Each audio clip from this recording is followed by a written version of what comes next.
Мынакей урматтуу туугандар, азыр жаңы эле менин бир тааныштарым чалып, ушулдарыны жасап көр деп WhatsApp'тан тараган ушул рецептти мага айтып суранып атат, ошону жасап көрөйүн деп атам.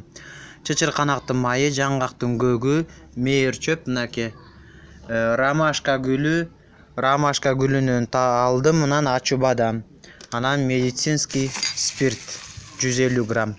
150 граммды ченеп туруп азыр куям. Азыр ушуну жасап көрөйүн. Баш оорунун дагы бир түрлөрүнө ошо мен азыр эле уккан болчумун, кайра унутуп калдым. Анан кийин астындагы видеонун астына мен комментарийге жазып коем. Ушуну азыр жасап көрөбүз. Мынакей дайындап алдым. Ушуну жасап көрөйүн кандай болот экен. Ак болуп калса ичиш керек экен, кызыл болуп калса ичпеш керек экен. Мына кофемолкага азыр майдалайм.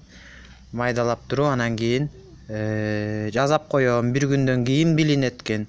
Кызыл болсо колдонгонго болбойт экен, ак болсо колдонсо болот экен. Мен издеп ачуу бадам таап келдим. Бул ачуу бадамды да табыш Бишкектен оңой эмес экен. Издеп жүрүп таптым. Мээр чөп өзүмдө бар, мына Алтайдын мээр чөбү, Алтайдан алынган.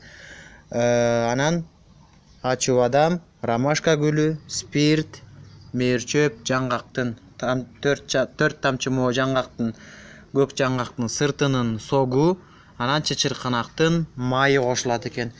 Ушунун бардыгын кошуп жасап көрөйүн, андан кийин эмне болгонун, кандай болгонун ушул эле видеого кошуп, анан кийин чыгарам, же кошуп же кошпой көрөм, жасап көрөйүн. Колуман келсе, жакшы жыйынтык бере турган болсо, мен ушул видеону чыгарам. Кудай буйрса.